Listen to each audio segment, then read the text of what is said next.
Bismillahirrahmanirrahim. Assalamualaikum warahmatullahi wabarakatuh. Alhamdulillah wassalatu wassalamu ala Rasulillah wa ala alihi wa ashabihi wa man wala amma ba'd. Anak-anak sekalian rahimani wa rahimakumullah. Insyaallah kita akan melanjutkan materi kita dari pelajaran hadis. Kita akan masuk pada pembahasan baru yaitu kitab Al-Aiman wan Nuzur. Kitab Al-Aiman wan Nuzur yang membahas tentang Al-Aiman yaitu sumpah-sumpah, wan nuzur dan juga nazar-nazar. Ya, jadi pembahasan kita nanti terkait dengan sumpah dan nazar. Tayyib. Di sini dibawakan hadis yang pertama oleh Imam Ibn Abdul Ghani Al-Maqdisi rahimahullah taala. An Abdurrahman ibn Samurah radhiyallahu anhu qala, dari sahabat Abdurrahman ibnu Samurah radhiyallahu anhu, beliau berkata, qala Rasulullah sallallahu alaihi wasallam, Rasulullah sallallahu alaihi wasallam bersabda, ya Abdurrahman ibn Samurah, wahai Abdurrahman ibnu Samurah. Jadi Rasulullah SAW pernah berkata kepada Abdurrahman ibnu Samurah, la tas'alil imarah, janganlah engkau meminta kepemimpinan. Ya, jangan engkau meminta kepemimpinan. Jadi janganlah engkau meminta untuk menjadi pemimpin. Fa innaka in u'titaha an mas'alatin ukilta ilaiha, karena sungguhnya apabila engkau diberi kepemimpinan, dijadikan sebagai pemimpin karena permintaanmu, karena engkau memintanya, ya, karena engkau memintanya, maka engkau akan diserahkan kepadanya. Artinya, ya, engkau akan diserahkan, perkara tersebut akan diserahkan kepada dirimu sendiri, ya, kepada dirinya sendiri, seorang hamba yang lemah, yang tentunya di sini dia tidak akan mungkin untuk bisa menanggung beban tersebut tanpa pertolongan dari Allah Subhanahu wa taala. Tapi Allah akan mencampakkannya. Ya, Allah akan mencampakkannya, akan membiarkannya. Ya, jadi perkaranya tadi akan diserahkan sepenuhnya kepada dirinya, seorang hamba yang lemah. Tayyib. Maka ini bukan hukuman dari Allah Subhanahu wa taala, karena dia telah dia telah meminta kepemimpinan. Ya, meminta untuk dijadikan sebagai pemimpin. Maka ini perkara yang dilarang dalam syariat, ya. Perkara yang dilarang dalam syariat, yaitu meminta untuk dijadikan sebagai pemimpin. Tayyib. Ini hukum asalnya dilarang. Wa in utitaha an ghairi mas'alatin u'inta 'alaiha. Dan apabila engkau diberi kepemimpinan, dijadikan sebagai pemimpin tanpa permintaan darimu, ya, tanpa memintanya, maka engkau akan diberi pertolongan untuk mengembannya. Ya, engkau akan diberikan pertolongan oleh Allah Subhanahu wa taala untuk bisa menunaikan amanah tersebut. Wa idza halafta 'ala yaminin fara'aita ghairaha khairan minha. Apabila engkau telah bersumpah, ya, telah melakukan suatu sumpah, sedangkan kemudian engkau melihat bahwasannya ada perkara lain yang lebih baik dibandingkan sumpah tersebut, fakaffir an yaminik, maka gugurkanlah, ya, batalkanlah sumpahnya dengan membayar kafarah. Ya, batalkanlah sumpahmu dengan membayar kafarah. Wa'til ladzi huwa khairun, dan lakukan apa yang lebih baik dari sumpah tersebut. Ya, lakukan apa yang lebih baik dibandingkan sesuatu yang dia bersumpah dengannya tadi, atau bersumpah padanya tadi. Ya, jadi misalnya dia bersumpah tentang suatu perkara, ya, bersumpah untuk melakukan suatu perkara atau meninggalkan suatu perkara, tapi kemudian dia melihat ada perkara lain, ya, yang lebih baik dibandingkan hal tersebut. Ketika misalnya dia bersumpah untuk tidak melakukan suatu hal atau suatu perkara, tapi ternyata setelah dia pertimbangkan lagi, ternyata yang lebih baik adalah dia melakukan perbuatan tersebut atau melakukan perkara tadi, maka hendaknya dia lakukan apa yang lebih baik dan kemudian dia membatalkan sumpahnya dengan membayar kafarah. Tayyib. Hadis ini hadis yang diriwayatkan oleh Imam Bukhari dan Imam Muslim. Akhrajahul Bukhari wa Muslim. Tayyib. Ya, beberapa faidah dari hadis yang kita baca, ya, baru saja kita baca tadi. Yang pertama di sini yang bisa kita sebutkan faidah-faidahnya. Tayyib. Nah,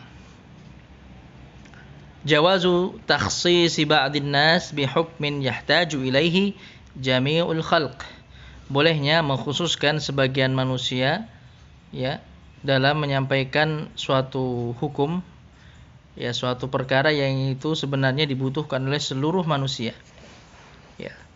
Jadi apa yang disampaikan oleh Rasulullah SAW kepada Abdurrahman ibnu Samurah tadi merupakan perkara yang tentunya dibutuhkan oleh setiap hamba, dibutuhkan oleh setiap orang dari umat Rasulullah SAW, karena apa yang beliau sebutkan tadi itu adalah perkara yang penting untuk diketahui, yang penting untuk diketahui oleh setiap hamba terkait dengan bagaimana haramnya, dilarangnya meminta kepemimpinan, ya, dan juga terkait dengan sumpah, ya, terkait dengan bersumpah.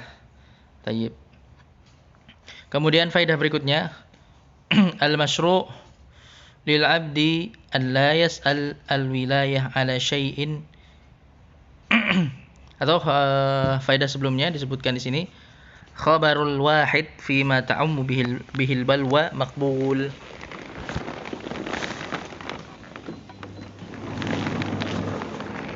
Ya, jadi khabar atau kabar, suatu kabar, ya, suatu kabar yang disampaikan oleh seseorang, satu orang saja, ya.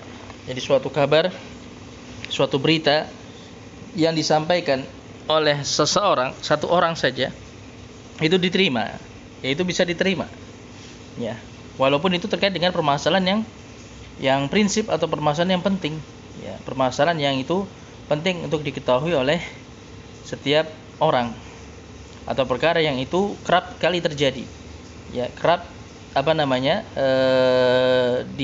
dilakukan, ya, perkara-perkara yang dilarang yang kerap dilakukan oleh manusia, ya, contohnya seperti hadis tadi, ya, terkait dengan meminta kepemimpinan. Maka ini perkara yang itu tentunya di zaman sekarang ini perkara yang sangat-sangat banyak terjadi, ya. Dan berita yang disampaikan oleh satu orang sahabat saja, yaitu Abdurrahman ibnu Samurah, diterima oleh sahabat yang lainnya, ya, diterima oleh sahabat yang lainnya dan diterima oleh kaum muslimin, ya, walaupun yang menyampaikan hadis ini hanyalah Abdurrahman ibnu Samurah radhiyallahu anhu. Tayyib. Kemudian ya, faedah yang berikutnya, al-masyru' lil 'abdi an la yas'ala al-wilayata 'ala syai'in min al-a'mal qaliliha wa katsiriha. Ya, yang disyariatkan hukum asalnya itu adalah seorang hamba tidaklah meminta kepemimpinan, ya, meminta suatu kedudukan kepemimpinan atau suatu amanah, ya, untuk menjadi pemimpin, ya, atau penguasa. Baik yang kecil maupun yang banyak, baik yang kecil maupun yang besar, ya, walaupun misalnya itu hanya setingkat RT misalnya, ya, sampai tingkat presiden, ya, maka ini suatu perkara yang tidak disyariatkan, ya, tidak disyariatkan dalam agama, bahkan perkara yang dilarang. Kita dilarang untuk meminta menjadi pemimpin, ya, meminta kepemimpinan, karena ini perkara yang berat, ini amanah yang berat, ya, ini amanah yang berat yang harus dia pikul, ya. Maka belum tentu dia bisa melaksanakannya, belum tentu dia bisa menunaikannya, dan ketika dia meminta kepemimpinan tersebut sama saja dia telah dia telah menjerumuskan dirinya ke dalam suatu perkara yang itu bisa mencelakakannya, ya, bisa menjadi sebab kebinasaannya ketika dia tidak mampu menunaikan amanah tersebut. Tayyib. Ya. Jadi ini suatu perkara yang akan berat pertanggungjawabannya di hadapan Allah Subhanahu wa taala di akhirat kelak. Ya, sebagaimana Rasulullah SAW pernah menyampaikan, ya, satarqabuna satarqabuna ilal imarah wa satakunu nidamah yaumal qiyamah. Ya. Kelak kalian akan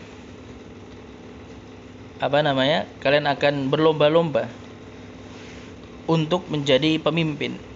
Akan tetapi kepemimpinan tersebut akan menjadi penyesalan nanti di hari kiamat. Baik. Maka ini nasihat dari Rasulullah SAW, peringatan dari Rasulullah SAW. Kemudian wastathna al-ulama min dzalika ma ra'a al-insan fihi maslahah istidlalan bihadatsati Yusuf alaihissalam.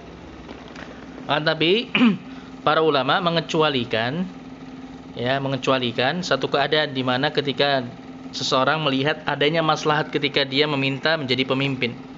Ketika mungkin dia melihat tidak ada orang lain yang layak untuk menjadi pemimpin, ya, artinya terkait dalam perkara agamanya atau kepiawaiannya menjadi seorang pemimpin, kemampuannya menjadi seorang pemimpin, kemudian dia merasa dirinya mampu dan dirinya memiliki ilmu, ya, terkait dengan ilmu agama, maka ketika memang ada maslahat di sana, maka boleh baginya untuk meminta menjadi seorang pemimpin, ya, meminta menjadi seorang pemimpin kalau memang itu bermaslahat, kalau memang itu yang lebih bermaslahat. Ya, seperti contohnya para ulama berdalil dengan kisah Nabi Yusuf alaihissalam ketika beliau meminta dijadikan sebagai bendahara kota Mesir, ya, bendahara negeri Mesir kepada penguasa Mesir ketika itu. Ya, Nabi Yusuf mengatakan, qala ja'alni ala khazainil ard inni hafidhun alim. Wahai raja, ya, wahai raja, yaitu penguasa Mesir ketika itu, yang setelah Nabi Yusuf dikeluarkan dari penjara karena bisa mentafsirkan mimpi raja tersebut, ya, kemudian akhirnya sang raja tadi tertarik dengan Nabi Yusuf alaihissalam, kemudian akhirnya Nabi Yusuf pun menjadi orang dekatnya raja tersebut. Kemudian suatu hari Nabi Yusuf meminta kepada raja tadi untuk dijadikan sebagai bendahara negeri Mesir, ya. Bendahara negeri Mesir. Beliau mengatakan, ij'alni ala khazainil ard inni hafidhun alim. Jadikanlah aku sebagai bendahara negeri ini, karena sungguhnya aku orang yang pintar dalam menjaga amanah dan juga orang yang memiliki ilmu. Baik. Maka ini Nabi Yusuf meminta kepemimpinan, meminta suatu kedudukan jabatan, karena memang beliau layak untuk mendapatkannya dan beliau melihat ada maslahat dalam perkara tersebut, ya, untuk memperbaiki keadaan suatu negeri. Tayyib. Tapi ini tentunya, ya, ini perkara yang hukum asalnya itu dilarang dalam syariat, kecuali memang dengan beberapa pertimbangan yang itu butuh pertimbangan yang matang, butuh juga bimbingan dari para ulama terkait dengan hal ini. Tayyib. Kemudian faedah berikutnya, al-'abdu idza wukila ila nafsihi fa innahu la yatamakkan min al-qiyam bil a'mal al-minatah bihi khaira qiyamin. Seorang hamba ketika dia diserahkan kepada dirinya sendiri dalam suatu perkara, maka dia tidak akan mungkin untuk bisa melaksanakan atau bisa menegakkan perkara tersebut sebaik-baiknya. Ya, dia tidak akan mampu untuk melakukannya, dia tidak akan mampu untuk melaksanakannya dengan baik. Ketika Allah Subhanahu wa taala sudah membiarkan hamba tersebut menyerahkan hamba tersebut kepada dirinya sendiri. Ya, karena seorang hamba itu tentunya makhluk yang lemah, yang tidak akan mampu untuk melakukan suatu kebaikan, tidak akan mampu untuk mewujudkan suatu kebaikan kecuali dengan pertolongan dari Allah Subhanahu wa taala. Baik, kemudian faedah berikutnya, man urida alaihi syai'un min al-amal bighairi mas'alatin minhu fayajuzu lahu an yaqbal al-amal fihi mata ra'a al-maslahah fil qiyam bimithli dzalikal amal. Barang siapa yang diserahi suatu urusan atau diserahi suatu jabatan, suatu kepemimpinan tanpa dia memintanya, maka boleh baginya untuk menerima amanah tersebut selama dia melihat ada maslahat dalam perkara tersebut. Ya, selama dia melihat adanya maslahat dalam menerima amanah tersebut dan dia mampu untuk melaksanakannya dengan baik, maka boleh baginya untuk menerimanya ketika memang dia tidak meminta akan hal tersebut. Baik. Kemudian itsbatu ma'unatillahi li ba'dil 'ibad duna ba'd. Hadis ini juga terdapat dalil bahwasannya Allah Subhanahu wa taala menetapkan pertolongannya kepada sebagian hamba dan tidak kepada sebagian yang lainnya. Ya, terkait dengan tadi seseorang yang diberi jabatan tanpa dia meminta, maka akan diberikan pertolongan oleh Allah Subhanahu wa taala untuk bisa melaksanakan amanah tersebut dengan baik. Adapun mereka yang meminta kepemimpinan, ya mendapatkan kepemimpinan dengan meminta, ya dengan dia memang meminta dan menginginkan kepemimpinan tersebut, menginginkan jabatan tersebut tanpa sebenarnya di sana ada maslahat, ya. Dia hanya ingin memperoleh jabatan, memperoleh kedudukan, memperoleh perkara-perkara dunia, maka dia tidak akan mendapatkan pertolongan dari Allah Subhanahu wa taala untuk melaksanakan amanah tersebut. Baik. Kemudian ya. Faedah berikutnya, al-aiman mu'tabaratun fi syariah. Ya, sumpah itu merupakan perkara yang ditetapkan dalam syariat. Ya, sumpah itu merupakan suatu perkara yang ditetapkan dalam syariat dan ada pembahasannya tersendiri. Ada hukum-hukumnya tersendiri. Ini yang kita bahas pada pembahasan kali ini. Tayyib. Kemudian faedah berikutnya, al-mar'u mata halafa ala yaminin wa kanat at-ta'ah fil qiyam bimujibi halfihi wa yaminihi fa inal aula bihi an yaquma bidzalik wa an la yufarrit fihi aw yatahawan. Tayyib. Seseorang ketika dia melakukan suatu sumpah untuk melakukan ketaatan, ya, atau dia melakukan suatu sumpah dan dia melihat bahwasannya memang dengan melaksanakan sumpahnya tadi itulah perkara yang terbaik, itulah ketaatan kepada Allah Subhanahu wa taala, itulah bentuk ketaatan kepada Allah Subhanahu wa taala, maka tentunya yang pilihan yang terbaik adalah dia melaksanakan sumpahnya. Ya, dia melaksanakan sumpahnya, dia memegang sumpahnya dan tidak menggugurkan atau membatalkan sumpahnya.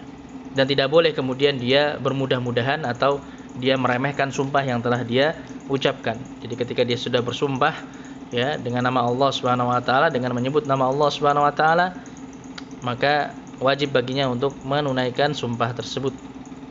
Baik. Kemudian faedah berikutnya, man halafa ala ma'siyatin fa innal wajib an yatruka ma halafa alaih.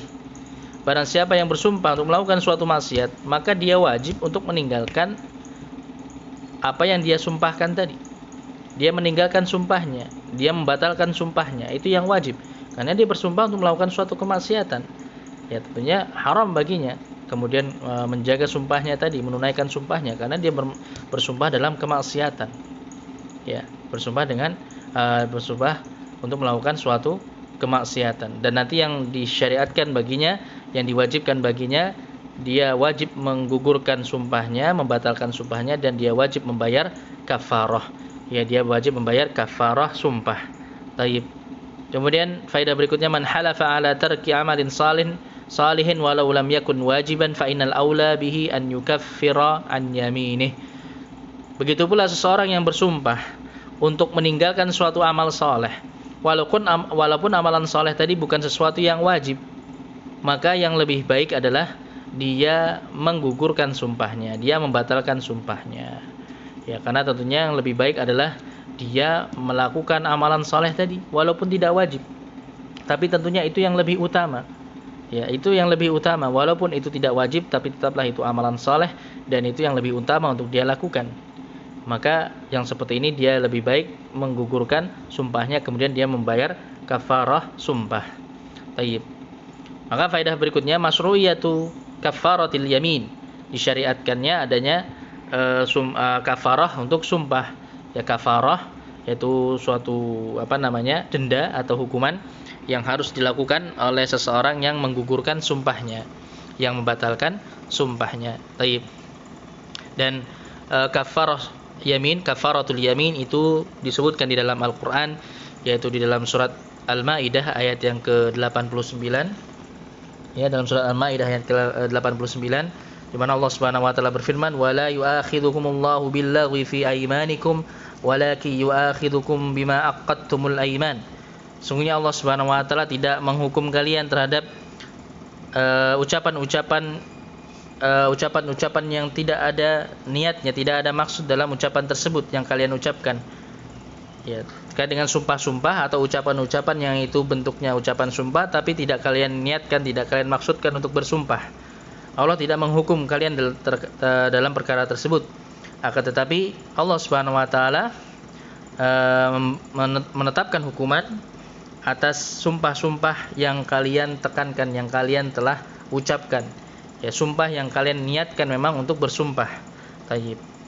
Maka fakaffaratuhu it'amu asyarati masakin min awsati ma tut'imuna ahlikum aw kiswatuhum aw tahriru raqabah. Faman lam yajid fasiyamu thalathati ayyam dzalika kaffaratu aymanikum idza halaftum. Ya, maka kafarahnya, kafarah sumpah kalau dilanggar, kalau dibatalkan sumpahnya, maka kafarahnya adalah yang pertama, boleh dia memberi makan 10 orang miskin. Ya, memberi makan 10 orang miskin. Kemudian pilihan yang kedua, boleh dia untuk memberi pakaian 10 orang miskin. Pilihan yang ketiga, boleh baginya untuk membebaskan seorang budak. Ya. Kemudian kalau tidak didapati ketiga hal ini, dia tidak mampu melakukan ketiga pilihan ini, maka ada pilihan yang terakhir, yaitu dia puasa 3 hari. Tayyib, dia berpuasa sebanyak 3 hari. Dia berpuasa sebanyak 3 hari. Tayyib. Itu kafarah yang ditetapkan oleh Allah Subhanahu wa taala bagi seorang yang membatalkan sumpahnya. Tayyib. Dan para ulama sepakat bahwasannya diberikan pilihan bagi seorang hamba terkait dengan 3 pilihan awal tadi. Ya, jadi ada 3 pilihan awal tadi. Yang pertama, boleh dia memberi makan 10 orang miskin, atau boleh baginya memberi pakaian 10 orang miskin, atau boleh baginya membebaskan seorang budak. Ya. Ya, ini 3 pilihan awal ini boleh baginya melakukan yang mana saja. Nah, kalau baru ketika tidak mampu melakukan ketiga-tiganya, artinya tidak ada satupun yang mampu dia lakukan, dia tidak bisa memberi makan 10 orang miskin, dia tidak bisa memberi pakaian 10 orang miskin, ataupun dia tidak bisa membebaskan budak, ya, mungkin dia orang yang fakir, yang benar-benar tidak memiliki harta, maka pilihan yang terakhir baru boleh dia puasa 3 hari. Ya, berpuasa sebanyak 3 hari untuk membayar kafarah sumpahnya. Taib. Kemudian faedah berikutnya,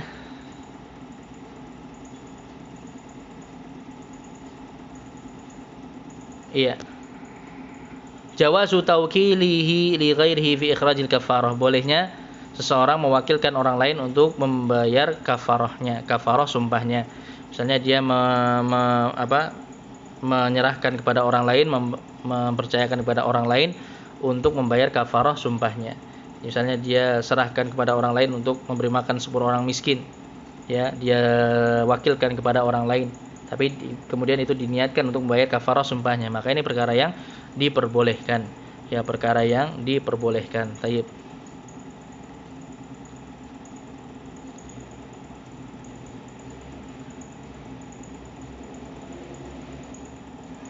Iya. Tadi juga disebutkan faedah ustudila bil hadis ala jawazi taqdimil kafarah ala al-hanathi fil yamin. Dan hadis ini dijadikan dalil para ulama bolehnya seseorang untuk langsung membayar kafarah. Langsung membayar kafarah sumpah walaupun dia belum melanggar sumpahnya. Ya, jadi sebelum dia melanggar sumpahnya tapi dia sudah niatkan untuk membatalkan sumpahnya, boleh baginya kemudian untuk langsung membayar kafarah sumpah. Taib. Boleh baginya kemudian langsung membayar kafarah dari sumpahnya, yang setelah itu otomatis sumpahnya sudah batal, ya, sumpahnya sudah batal. Taib. Ya, terkait dengan tadi bolehnya mewakilkan pembayaran kafarah sumpah tadi atau melakukan kafarah sumpah tadi, boleh diwakilkan kepada orang lain, ini tentunya dengan seizin atau dengan sepengetahuan orang yang bersumpah. Ya, tapi kalau kemudian dilakukan tanpa sepengetahuan dan tanpa seizin orang yang bersumpah, maka ini tidak sah, nanti tidak sah. Maka ini faedah yang terakhir disebutkan, man kafara an ghairihi yaminahu bila idnin fa inna takfirahu la qimata lahu hatta ya'dhana sahibul yamin aw yuwakkil. Baik. Barang siapa yang membayarkan kafarah sumpah atas sumpah seseorang tanpa izin dari orang yang bersumpah tadi, tanpa sepengetahuan orang yang bersumpah tadi, maka kafarahnya itu tidak ada nilainya, tidak sah. Ya, tidak sah kafarahnya sampai orang yang bersumpah tadi dia sendiri yang memberikan izin atau sepengetahuan, dengan sepengetahuan, jadi diberitahu dulu orang yang bersumpah tadi. Tayyib. Maka ini beberapa faidah yang bisa kita dapatkan, yang bisa kita pelajari dari hadis yang pertama dari kitab Al-Aiman wan Nudhur. Tayyib. Wallahu taala alamu bissawab. Naktafi bihadzal qadar. Insyaallah kita lanjutkan hadis-hadis berikutnya pada halaqah selanjutnya. Alhamdulillahirabbil alamin wa sallallahu wasallam ala nabiyyina Muhammadin wa ala alihi wa ashabihi ajma'in. Subhanakallahumma bihamdik asyhadu an la ilaha illa anta astaghfiruka wa atubu ilaik. Wassalamualaikum warahmatullahi wabarakatuh.